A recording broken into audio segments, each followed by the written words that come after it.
Thank you for joining us today. The Our Driving Concern Employer Traffic Safety Program is pleased to be able to offer the webinar Driving Towards Excellence, Taking Your Driver Safety Program to the Next Level. Our presenter today is Lisa Robinson, Senior Program Manager with Our Driving Concern. A few things to note before we get started. Everyone should be muted, but just in case, would everyone please hit *6 just to make sure. This will silence any background noise, and it will ensure confidentiality for all attendees. So that's *6 on your phone. You do have the ability to type questions during the webinar. The presenter may answer your questions during the presentation or choose to address questions at the end. A PDF of the presentation was made available for your note-taking, and if you had any problems printing it off, please let me know, and I can help you with that. If you should encounter any problems or issues, just please type a message and let us know. Lisa's contact information will be available on the last slide. There's also a very brief post-event survey at the conclusion of the webinar.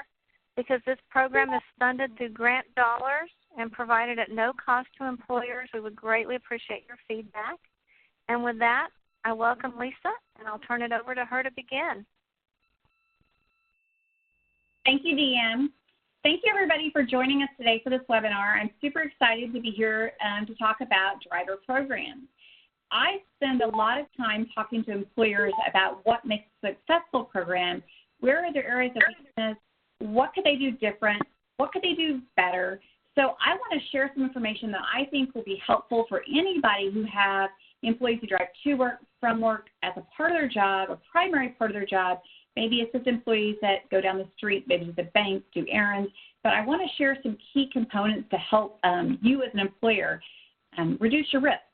So let's talk about a little bit when it comes to transportation. Transportation incidents are the leading cause of work-related fatalities. Most people and most employers don't really recognize that because when OSHA is giving you, your risk and things like that, they don't necessarily talk about transportation because they don't track transportation. Bureau of Labor Statistics, and in Texas, it's the Texas Department of Insurance, have this data. But we're not getting that as an employer. You're not getting information from OSHA regarding transportation. So as I said, transportation is the leading cause of fatalities in the workplace.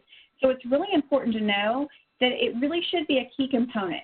I also want to mention that a lot of times employers are thinking about transportation as, it needs to be a program that's done once a year. But I want to mention some things as we continue to go, why once a year, once every 2 years isn't enough. So when you look about fatalities, and I'm talking nationally here in the United States, when you look at fatalities in 2016, they went up from 15 to 16, 7%, okay? But when you look at that increase again, transportation was a 29% increase. So overall, our fatalities went up 7%, but out of all that, transportation went up 29%. We're driving more. The energy sector's been doing really well, so we have a lot more trucking, a lot more transportation, a lot more employees on the road. So when you look at that, if data's not driving what you're doing and it's not a part of your equation, you probably should think about having it as a part because those numbers we know, and I'm waiting on the fiscal year 17 data to come out so that I can update it, but we anticipate seeing some of the same things. So when I talk about fatal occupational injuries in Texas and the U.S., just keep in mind in Texas specifically, we're at 44%. Nationally it's 40% when it comes to transportation. Texas is 44%. So, and another key component is 62% of the employees who died were not primary motor vehicle operators by occupation. And what I mean by that is that's not somebody's first job. That is not the first thing. That's not their primary task of the job. And so I always tell people, have you told those employees that maybe fill in, only occasionally drive as a part of their job? Do you let them know that the risk of dying in this particular occupation is significantly higher? So, and part of that is, I always like to use school bus drivers as an example because what happens when a school bus driver isn't there or they call in because they're sick, who typically ends up filling in, right? Typically it's going to be somebody maybe from maintenance or somebody from another department is going to fill in. And then my next question is, do those people who just occasionally drive, are they getting the same training? Are they getting the same exposure to understand the risks, how to be a better driver, what are driver behaviors, what are the different things that we as a company expect. And so I bring that up because a lot of times that particular segment doesn't get treated the same as maybe we would do with our drivers who are consistently driving for the company. I also want to bring up about large truck crashes. This has been a conversation that I've been hearing going on lately, and we know that we've seen an increase in deaths due to large trucks, right, and and things like that. But the one thing I want to mention is, and we're working through our project to talk about, what if you're passenger cars and you're sharing the road with big trucks, okay? We've seen an increase in pedestrians, bicycles, and motorcycle fatalities in the last few years. But what we also know is we're seeing an increase in truck crashes, which is our large truck crashes. Again, we've seen the energy sector, with a boom, which means more trucking is happening. But what we also know is a lot of the people that the truck is crashing with, some of those passenger vehicles, those are the people that are sustaining the fatalities as well. So that's a larger number than our truck occupants. So it's important to know that when we look at what we're seeing as an increase, we're also seeing this large truck come into play as well. So as a company, as an employer, it's something you need to be aware of and keep in mind when you're looking at why we have these conversations, why we have a strong driver program, why it's important to management. Why does somebody care? Because when I talk about all these numbers, we know typically what drives that employer. You know what I'm going to say, right? I always say, what's going to drive the employer? Most response that I'll get is money. It's financial. It's the bottom line. So when you look at all these increases that I mentioned in the last couple slides, in addition to this slide, what those increases tell you is it's tied to money. It's a financial. So when you as an employer have to investigate what happens, whether it's a minor, more severe, it doesn't matter, but most companies, they're going to do an investigation. They're going to have done a crash report. They're going to have done an incident report. They're going to be looking at what's the cause. What we know is that human error is 93% of the time. So typically, when a crash happens or there's an incident, whether it's even a non-fatal, whether it's just property damage, we know that about 93% of the time you can dial it back to human error. So when we talk about our driver program, absolutely, there's other things to consider, of course, the environment, vehicle maintenance, all these other things. But when it comes to our investment in our employees, we know that human error is a significant part of that. What has been our investment? We know, again, we're looking possibly journey management. We're looking about the route they're taking. We're looking at is the vehicle maintained, to make sure the tires are in good working condition, all these different things. What have we maintained? But again, have we maintained our drivers? Have we maintained our humans? I always say, what % of our time has been spent maintaining our humans to ensure that the job that they do makes them just as safe on the road and that they go home the same way they arrived? So when you look at costs, a lot of times, what we know is the cost off the job, we know this, is significantly higher than on the job. So be aware that sometimes employers want to say, I really don't care what happens off the job. That's not affecting me. Off the job is not my concern. And I say off the job really is your concern. Because when you talk about driver behavior, you're not wanting to talk about buckling up only during the hours they drive for you from 8 to 5. You really want them to have that to be a 24/7.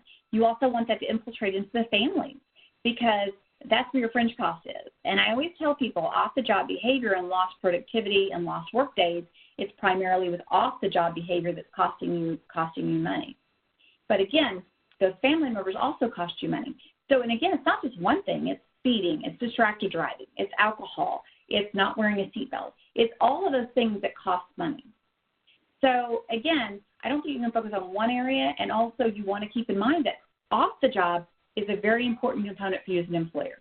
Because if they're driving to work and, for example, they're not buckled up and they're crashed and they're ejected and they're killed, now you've lost productivity. You've got rehiring. You've got retraining. You've got your fringe rate because there's going to be costs involved with this crash. So, again, off the job really does impact an employer. So these are some of my favorite things to talk about. The most dangerous phrase in language, we've always done it this way. If what you've always done, you're going to get the same result. This to me is really key because somebody said to me the other day, well, they changed the person who was doing the position because the other person wasn't effective. And my first comment was, did they get new tools? Did they get more tools, right? Because sometimes somebody will replace somebody, maybe they retire, and somebody's going to say, well, this is what we do, and they're trained exactly how it's always been done.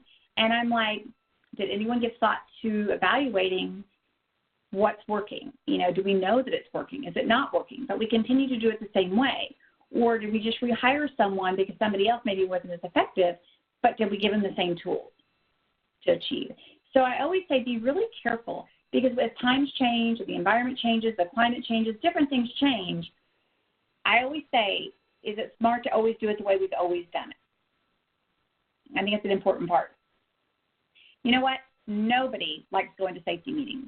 Nobody. Everybody I know says they're boring. We hire somebody to come in for an hour, check a box. You know, everyone signed in. We filed it in the file drawer. We're in compliance because we've done the safety meeting. Nobody wants to go to a safety meeting. Everybody will tell you that they're boring. I had someone the other day for a pro basketball team that they've hired people, and they're not doing it anymore. They said, we hire people to come in.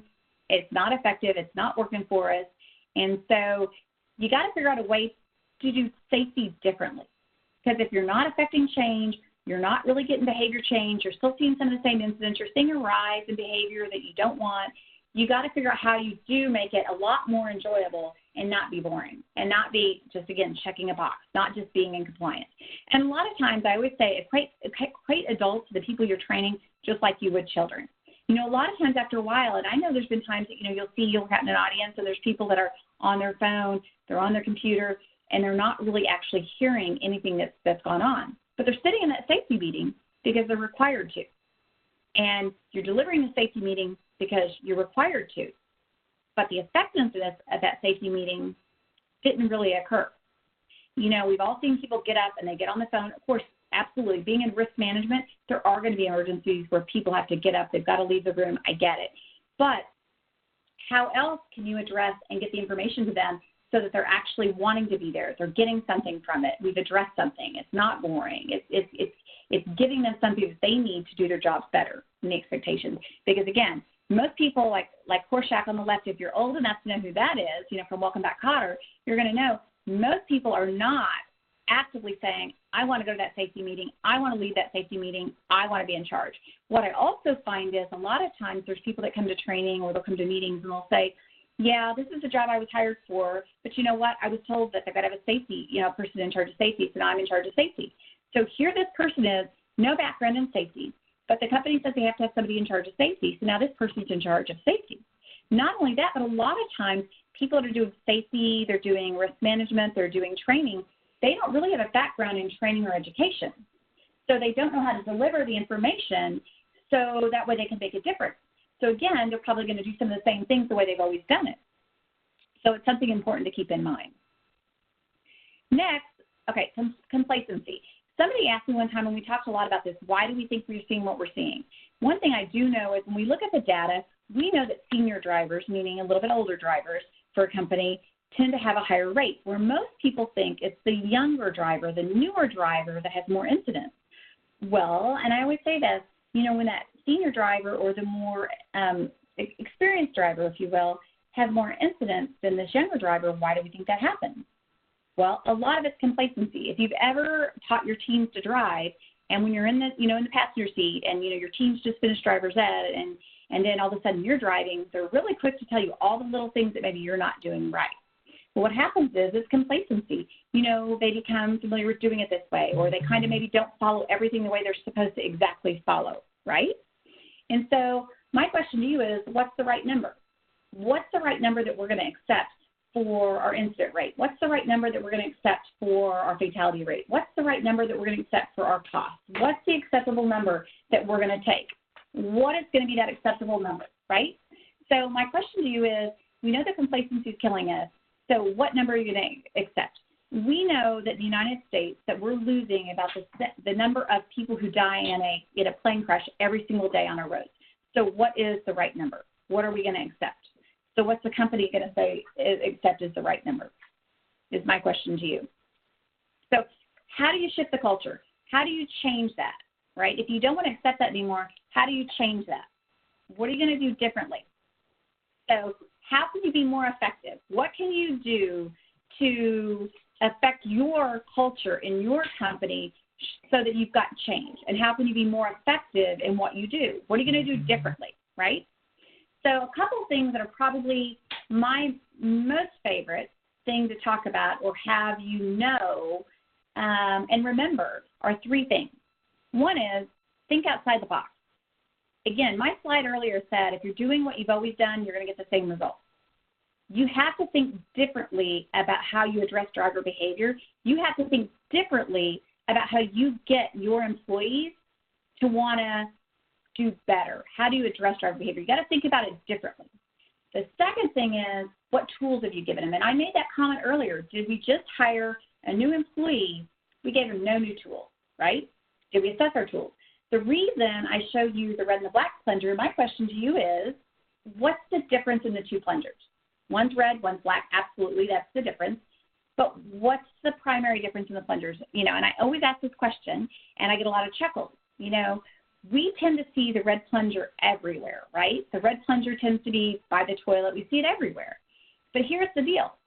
The difference is the black plunger is for a toilet, and the red plunger is for a sink. However, you tend to see that red plunger, like when you're at a restaurant, you tend to see that red plunger everywhere you go, typically, right? So when you're using the red plunger, knowing it's made for the sink and you're using it in the toilet, is it always working really well, right? Is it effective? And so I always say, what tools are you using for the job, right? If I need to put a nail in the wall, if I grab a wrench, am I going to be as effective if I use a hammer? I always tell people that's a really key component. If you look at your numbers, you got to go back and look at your tools. Are your tools effective? What have you equipped your risk manager, your safety trainer, your safety leader? What have we equipped them with, right? What tools are we using, and are they effective? The third thing, and again, I always go back to, remember, think of your employees like you do children. Potty training. I've got 3 kids. Anybody potty train? Okay. I would have never taken my child to the toilet and said, okay, this is how you do it, and I would have given an explanation and walked away, and they would have been potty trained. They would still be in pull-ups or diapers as 18 and 20-year-olds, right? So think about, when we think about education and training, what's your engagement? When it comes to potty training, you are totally all in. You are totally invested. It's repetitive. You're continuing. And that's what's really key because, again, with the driver program, driver behavior, education, training, you cannot assume that a one and done is going to work. That's a key part of it, and I think you'll remember. So I always tell people these are probably 3 of my favorite pictures and images to remember because they're some of your most important keys to success. Thinking outside the box, using the right tools, and think about training and education as you would potty training. You cannot do a one and done and assume it's going to take effect. So let's talk about 10 steps to up your game, right? Let's talk about some things you can do. Some of the slides that I just showed you a minute ago that are my favorite pictures, continuous, ongoing, 100% of your employees. Every employee can cost you money. Whether you have an employee that has a crash on the way home from work and they die, now you have rehiring, retraining, and other costs that go with that, right? Or they're significantly injured and now they're in the hospital. Again, who's going to fill in? That's the medical cost, so that's your fringe rate. So again, continuous and ongoing, just like you think of potty training. Employees need to know, what are the policies? What's the expectation? I say this because you have to be effective in what you're doing, and if you tell somebody something once, you cannot assume that it's going to take effect. So again, continuous, but I'm not saying you do continuous safety meetings by any means, but what I am saying is your education, your outreach, and communication should be continuous and ongoing. Senior management. That is really, really, really important. They've got to be invested. They are a key to creating a safety culture. They've got to be invested, and they have to be part of the organization to make it happen. Because, again, they're going to allocate resources. They're going to set up policies. I can tell you a lot of companies and, different cities that I've worked with, the biggest thing is management doesn't want to do it. Management doesn't want to comply. That's why we don't have a policy. Management doesn't want to give it that. Management doesn't want to do it, so they won't support it. And I hear that over and over and over again. So you have to find a way that the management is one of your biggest allies, but they have to be invested. We know large companies like Johnson & Johnson, we know that, significant people in that company, the president of the company went several days without using his cell phone while he was driving. he found he lost no productivity. So a lot of companies that have decided that the management tries it first and pushes it down have been extremely successful. So again, when management's invested and they've allocated the resources and they've set up policies, they're going to provide the leadership. But when they're not that way, it does create some challenges for the company overall. Policies and procedures. It's just like children. You have to be clear, you have to enforce the rules, and you have to have safety policies. The biggest thing we find is that employees start work, they sign off on a policy, it's never mentioned, it's never discussed again, and it's not been addressed. We hear this over and over and over again with employees that say, well, when I was hired, something was mentioned in orientation, but I don't know, because we ask that question of employees. And so you have to realize that if you've got an expectation, they need to know that expectation, and it should be reinforced, whether it's discussed periodically, at meetings, it's posted, but those policies need to be clear. Also, it's got to be enforced, because if you don't enforce your rules, you have huge liability, right? Or if you only enforce those rules for certain employees, you have huge liability in your hands. So it's really important that whatever rules you have, that you enforce it. Because what they're going to realize is, well, if they didn't enforce that rule, they're probably not going to enforce this when it's really not going to matter. So it's really important that you do have clear, comprehensive, and they've got to be enforceable, and then you have to enforce them. Okay, driver agreement. Employees who drive for work purposes, whether it's assigned company vehicles or personal vehicles, they've got to sign an agreement so they know what the expectation is. What we find sometimes is that employees that are driving their personal vehicle, we're not having the same conversations with them about like we would with our fleet. Are we talking to them about making sure that their vehicle is maintained? Yes, we're giving them a reimbursement for their mileage. Yes, we're doing this. But are we ensuring that the vehicle that they're driving is properly maintained? So are they reporting moving violations, different things like that? So again, those drivers need to sign an agreement on what your expectation is. What about contractors? Are you subbing out some of the work? Do you have contractors? What's your expectation for them? Are you passing any of this on to them? So keep in mind that if you do use contractors, you need to think about including them in some of your rules, your policies, what your agreements are. Motor vehicle records checks, absolutely. I know of companies that maybe check once every 2 or 3 years. This is something that on a routine basis you should be checking. You need to know what the violations are of your employees who drive, because if they've got violations, they are a risk for you. So it's important to know what those violations are. Is it something where they shouldn't be driving? Are they supposed to be driving a vehicle with a monitoring system? And again, if you don't have that for them, they probably aren't allowed to drive because they have to have ignition interlock. Do you know for sure? So again, it's important that you're checking for the violations of your drivers on a regular basis, and it should be routine. Are you investigating your crashes? Are you investigating those crashes? And are your employees reporting, whether they're minor? Are they letting you know of all crashes that are reporting it, and are you investigating? I was at a conference speaking on safety, traffic safety, actually at a location, and one of the employees that was there at the event actually backed into the rental car I was in, and they came out and they had a form, and it had just a few little boxes to fill out, a little place for a diagram. They were not collecting all the information to be able to figure out what occurred, what happened, to be able to determine the cause. And so it's really important that you look at what a state crash report is. What information are they gathering? Are you asking questions? Do you know, was your driver fatigued? Are they taking over-the-counter medication? Different things like that you do need to be aware of. Again, the data should drive what you do, but the only way you do know information and get to the root cause is if you do a proper investigation. But also your employees have to know that no matter how minor it is, they're reporting it. And somebody just asked about examples of what a crash investigation form should look like. We do have it. Deanne can actually email that to you if you give her your email. We actually have it online as well. But we do have a great example that we just developed a few months ago that's really comprehensive. And we did model it after state crash reports, and we also added some things in there to help the employer maybe look at some of the things that are important. So absolutely, we do have that. Vehicle selection, maintenance, and inspection. Some of the large trucking companies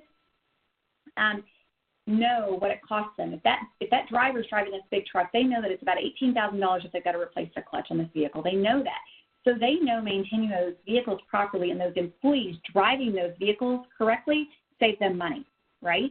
So it's important to know, are we making sure that, again, the personal vehicles that are used and your vehicles that we're selecting them, do they have safety features? You know, again, but maintenance is a key part of it. And I think it's important. How are we doing that with our fleet? You know, are we monitoring that? So what about disciplinary action? I mentioned that a minute ago about enforceable. If you don't enforce something, you have no policy. You have no program. So you've got to determine, and what I always say about this is you need to talk to legal. You need to make sure that whatever your disciplinary action is appropriate and it's legal, but you've got to make sure it's enforceable. And again, progressive discipline is a really good way to look at it. I also say ask other companies of that you maybe do work with. They may have some really great suggestions. I always encourage people of cities that we work with to talk to other companies that are cities because they have some similar strategies to look at. So it doesn't hurt to ask other people because sometimes stealing ideas from somebody else gives you the best ideas and solutions. So again, but you also have to be clear and specific. Those employees need to know what's the action that you're going to take. What about an incentive program? You probably know, as I mentioned earlier, about potty training. Who incentivized your child? I know I did. And a lot of times we know that rewards motivate people. Incentive programs and rewards motivate people. Absolutely, consequences do too, just like I mentioned a minute ago when we talked about discipline. But what about incentive programs? You know, it can be something as simple as, you know, we have 10 drivers, and every time they don't have an incident, their name goes into a drawing in that month for a $20 gas card, right? So everybody who didn't have an incident gets a drawing. People love rewards. It doesn't mean everybody's rewarded, but sometimes it may be something as simple as a drawing, right? People like the recognition. It may be simply as their name on a newsletter. We know that some companies that have webcams, drive cams, they have put newsletters posted on their bulletin board about all the employees that are driving and buckling up, when they're driving, and some that aren't. People want to be acknowledged, even if it's verbal. You want to motivate them to do the right thing. You want to motivate them to be a part of the solution. You want to motivate them to increase that participation and achieve those goals. So I'm not talking big, because I always tell people, don't just think at the end of the year company meeting or the company conference or safety event where you acknowledge people with, a few rewards, and maybe you've got a company of 500 people and, 5 people got pointed out. That's great. I'm not saying don't do that. But I'm also saying what small rewards and what small incentives can you do along the way so it motivates all of your employees? I can guarantee you those small rewards are a lot less expensive than a lawsuit or having to pay out or your insurance increases due to the number of incidents that you have. So think about that a little bit when you think about incentive programs. Sometimes people want to really overthink incentive programs instead of sometimes thinking of simple, quick, easy. Again, sometimes it's just verbal recognition. Sometimes it's their picture, on the bulletin board. So kind of think about how creative you can be. Again, think outside the box. But again, people love and they're motivated by incentives. Compliance. We know that nobody wants to get citations. So adhering to highway safety regulations are really key, and having the right people that address that is really important. One trucking company I know uses former DOT employees, Highway Patrol, because they know exactly what the regulations are and what they're looking for. So again, making sure that you're adhering. Sometimes people think it's just easier just to ignore it, but what they don't understand is those citations can be pretty costly, and you can pay a lot of money for those. Again, it's risk. So I think this is pretty great. UPS knows that, again, they know that it costs them money when their employees are idling. So when those big brown trucks are wanting, again, they encourage them not to take a left and they encourage them not to back up. Again, backing up, we do that 1% of the time, but it accounts for 25% of our incidents and our collision rate. Again, we back up 1% of the time and it accounts for 25% of our collision rate. So what I tell you is UPS knows that. They're encouraging people to not back up, and they also encourage them only to turn right. I know school districts that have it where their buses can only turn right to get to the location. UPS knows what it costs them when they're idling. They know that time is money, so that when they're sitting there at idling, they know what it costs them. One minute of idle per driver per day is worth $500,000 in fuel at the end of the year for them. They know it's big money. We know it's a risk also when you're turning left. Yeah, you're sitting there waiting, but there's more significant risk when you're trying to cross 4 lanes of traffic to go left. So think about some of the rules and the policy that you have that you encourage your employees to follow. So what's best practice? Let's talk about what employers have seen. I've got some examples of some of the companies in Texas. City of San Antonio, this is something that was shared with us last year. They've seen a reduction in DUIs and DWIs. That's important, as well as suspended licenses. That's important. That means their drivers are on the job, right? That means they're driving safer. If they're seeing a reduction, that means that those employees are driving better. Again, they've got 12,000 employees and 5,100 drive. So it's important to note they've made it recently a huge top priority for them, and they're seeing a reduction in those rates. Dallas ISD, they've seen the lowest cost in 4 years of at-fault incidents. They have put a huge emphasis on driver safety. They've, as I said, they've done they prohibited cell phone use, both hands-free and handheld, while driving a district vehicle. And again, it's paying off for them. But they've also done other things. They're doing outreach. They're doing education. You can walk through buildings, and you're going to see information posted on bulletin boards. You're going to see that they're doing consistently different ways to educate their employees. So City of Arlington, they came to one of our trainers. They decided to do an employee portal. We know a lot of companies that use employee portals. City of Waco's one. HEB is another company. They use internal portals for their employees. They use a lot of our information in that employee portal. It may be graphics, it may be posters, but they use some of our learning and educational things that they put on that portal. Because when that employee goes to maybe enter their timesheet, what are they going to see? They might see something that's a traffic safety reminder message on how you want them to drive. But again, the City of Arlington, it's paid off for them because they've seen their incidents reduced by 13%. And when they look at from the different fiscal year, they're seeing claims go down. So again, they're self-insured, so that's money in the pocket for them. Again, City of Sugar Land is seeing the same thing as the City of Arlington. Spectra Energy saw a 50% reduction in preventable vehicle incidents since implementation.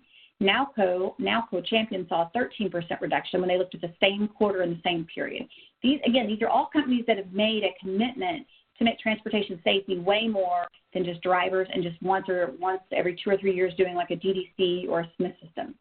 What's interesting about MedStar in Fort Worth, they're the largest EMS service in the state of Texas. What's interesting about them is they decided they were chasing their crash rate. They had an ambulance driver leave a gas station and kill a motorcyclist, not while they were on a call. They decided they had to get in front of their crash rate. So one of the first things they did is they put drive cams in the vehicle, and they started doing multiple other things. They realized right away about 72% of the drivers weren't buckling up.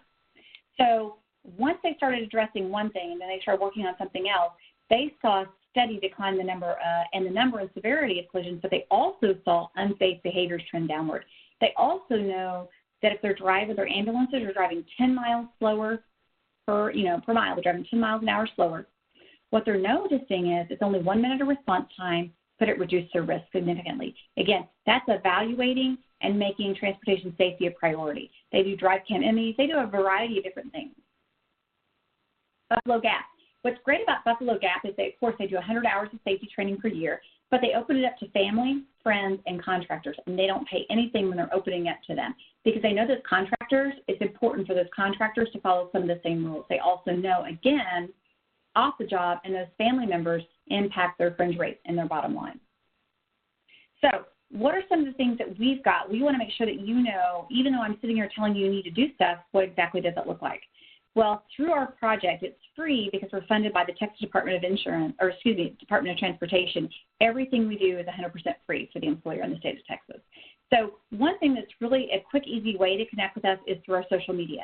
I encourage you to look at our Facebook page, follow us on Twitter. We have a LinkedIn group. We also have Instagram. I encourage the employees to do it too, because when your employees are sitting around looking at their phone, which a lot of employees look at social media, it's a great way that they capture some, a transportation message, something with driver behavior. And again, you didn't pull them off the job. You weren't talking at them, but it's a great way that they quickly get something.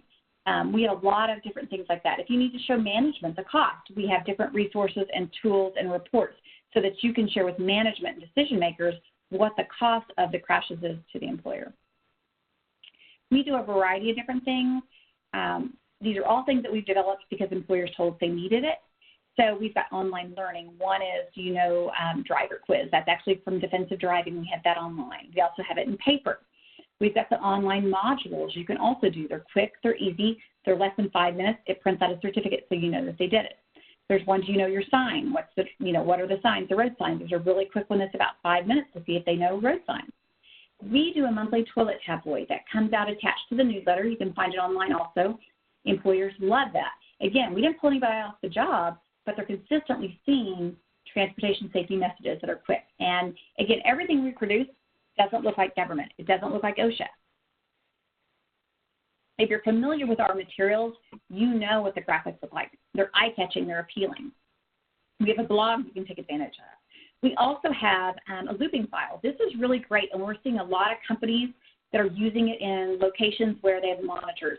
So around your buildings, where your fleet, drivers may congregate before they leave for the day, when they come back in, where, the drivers are sitting during lunch. These looping files, it's 20 minutes, and it's no talking, but it just consistently loops with messages and information. Again, it's great graphics. It continues to make them see what you want them to remember and what you want them to know. Think about, again, like driver training, I always tell people, think about like we're getting ready to hit the first of the year and everyone's going to come up with resolutions, right? And what happens is I always ask people, did you ever have a resolution to start a exercise program? Did you have a resolution to lose weight? How effective were you? How long did it last, right? Who owns the, elliptical machine in their bedroom that now is more of a, a clothes rack that holds your clothes instead of exercising? It's the same way if we want to affect change with our drivers and our employees is they have to consistently see it. They have to consistently hear it. They have to consistently know it. So the only way that you affect change in your personal life when you think of a habit or routine, it's got to be consistent and ongoing, and it's got to happen, habitually happen. So a lot of these tools are developed just for the employer so that they have things they can use. We have huddle sheets. Those are developed about one every month with a different topic. You can pick it up. You have a safety talk right then and there. The safety coach cards, those are portable. They're about the size of a business card. You can have a question and answer, and it's a 2-minute conversation. It's a great way to open up a meeting. If you have a safety talk, it's just a great way. So again, these are just a few of the things, and we continue to add more and more and more to support the employer. And again, if you have a suggestion for something that we don't have, let us know. We do window clings for the vehicles. That's actually some of the things that we do that remind employees to do a 360 walk around. That goes by the handle of the door. We also have some that remind them to stay off the phone that typically would be suggested to go up where an oil change, cling might be. Well, we had a company tell us, hey, we have tinted windows. These don't work for us. Not a big deal. They asked for stickers. So we turned around and produced the window clings and stickers for companies that have tinted windows. So again, we're happy to do that if we know there's something that you need. A lot of the pieces that we've developed is because the employer asked. Training, there's free training you can go to. It doesn't cost you any money. You can look at our website, find the training dates, the locations, just sign up, you can go. There's no cost. You leave it the curriculum. It's great for your safety trainers, your safety leaders, HR, risk management, great for all those people. Our website, txdrivingconcern.org. It changes consistently and it's updated. The homepage might look similar, but we consistently add new resources. We also have a drug impairment training program for Texas employers. It's also free. You find that from the main website from txdrivingconcern.org. You click on there, you can go to free training there as well. Again, it's 100% free. We have webinars. Again, we've got everything that we provide on there. Click and find. If you can't find it, send an email. We'll send you a link to it.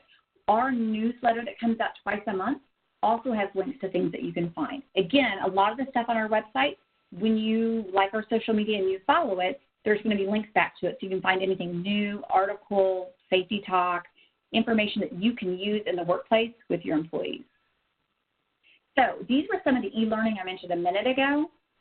These are really great because, again, they're quick, they're easy. We're not pulling them off the job for long periods of time. The driver quiz, we even have that in a paper copy online if you don't want to do it electronically. We're consistently finding things. Again, these are portable, so you have employees that are never in an office, right? So you need to make sure that they can use it on a mobile phone, a tablet. So we've made sure that everything works on portable devices. So these I mentioned before, safety coach cards, they're quick, they're easy. You've got a question, you've got an answer. We just updated these. So if you have our older set, we just are in the middle of producing the new ones. There were 72 in our old deck.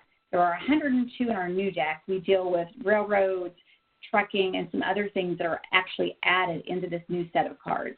So these are available free, and they're great. They fit into your back pocket. They fit into a cell phone pocket. They fit into a billfold, a front pocket, an ID badge holder. And again, my suggestion is capture every 2 minutes. And so it's great when you open up a meeting, but capture the 2 minutes with something that's transportation related instead of maybe talking about a sporting event or something else. Toilet tabloids. I mentioned these before. People love these. If they miss these in the newsletter, I can't tell you how many emails I get asking for me to send them the link because they missed it. We have employers that have shared with us that when they take them out of the bathroom and they haven't gotten the new issue up, that the employees have come into HR and said, hey, where's the new one? We know that they're liked. We know that people like seeing them. Again, when they're in the restroom, it's a captive audience. We also know that these are put in porta potties at construction sites and different places where employees are, and that's great. So again, somebody said that they're in New Jersey. You can go to our website and you can grab anything that you want to use. We don't have a program in New Jersey. We only have programs in Texas and Oklahoma, but driver safety, driver training, education, it doesn't matter what state you're in, it's all the same. When you talk backing up, you talk about impaired driving, all of those things are the same. If you're out of state, I can't ship to you out of state, but I can ship in Texas and Oklahoma for free. And if you're out of state, go to the website. Everything's printable. You can find it. You can download it. You can attend our webinars. Again, there's no cost for that. We just can't send materials to you out of state. And you can certainly fly into state if you want to come to training. There's no cost for that. So just know that. Good question. The looping file that I mentioned before, we can send you the link if you can't find it, but it's on our website. People love it. Again, the goal is if they keep seeing these images, they're going to remember it. It's reinforcing everything that you said in the safety meeting, everything that you've posted, everything that you've told them, everything that they've signed on. So we have 2 new upcoming webinars, February 7th and April 2nd. The aftermath of a fatality in the workplace is really great. Carl Carlson, they not that long ago had a fatality, and he shares everything that they learned, from A to Z on what that risk manager needs to know, be prepared for, what's going to happen, what's going to occur, how you deal with the attorney, how you deal with the employee, what about coworkers, what are all the different things. It's a great webinar. If you've never had to deal with a fatality in the workplace, it's great. The other one is sharing the road with large trucks. We have seen nationally an increase in our large truck fatalities and crash rates. So it's really important, we're seeing the energy sector, which creates some of that. Also, when we've got more trucking happening, or you see trucks with 2 trailers or 3 trailers that are piggybacking, it's a great way to have your employees that are on the road in the company vehicles or their personal vehicles know how they share the road with the large trucks. So again, it's important tools that you as an employer can take from that webinar and share back with your employees. So those are great. If you get an opportunity to sign up and you can attend, please do so. All of our webinars are archived. You can go back and listen to them and watch the slides from our website. You can share them at safety meetings. You can push them down to other safety leaders. You may have department leaders. We have companies that have different safety leaders in every department. They'll push information out to them as well. So again, all of this is 100% free. But again, the 3 pieces that I want to leave you with is being consistent, being ongoing, think outside the box, and again, use the right tools, because those are some of the key components. Again, some of the other things I mentioned are important as well with, management buy-in. But you can have management buy-in, but if you don't use the right tools and you're not consistent and ongoing, your employees aren't going to remember, and they're not going to know what the expectations are, and they're not going to follow them. So I want to thank you for your time. I hope that I've answered the questions that came through that I kind of saw as I was talking. If I didn't, feel free to email me, and I will be glad to answer them. And I'm going to turn it back over to Deanne. Thank you, Lisa. What a great webinar, very educating. Are there any other questions before we end the webinar? Okay, well, great. Thank you again, and thank you for everybody that has attended. We know your time is valuable. We hope you gained some very useful information. And again, like Lisa said, if you would like to follow up with any questions or anything additional, please email Lisa. You have her information. And let me see, we have a question. Hang on just a second. Let me see. Christina, I think we have your contact information, and we will follow up with you. So, again, if you have any other questions, please follow up with Lisa at her email address. There is a post-event, post-survey post-survey. If you'll please take a few minutes to fill that out. This webinar will be available in about a week on our site. So you can follow up with that if you'd like to have any of your coworkers watch. We try to bring you helpful information in a quick and easy format that you can take back to your organization and start using immediately. So we hope that you found today's webinar very useful. And please check our website for future webinars. Again, Lisa shared 2 with you, and we'll try to bring additional webinars to you as we add those to our website. So again, thank you, and have a great rest of your day.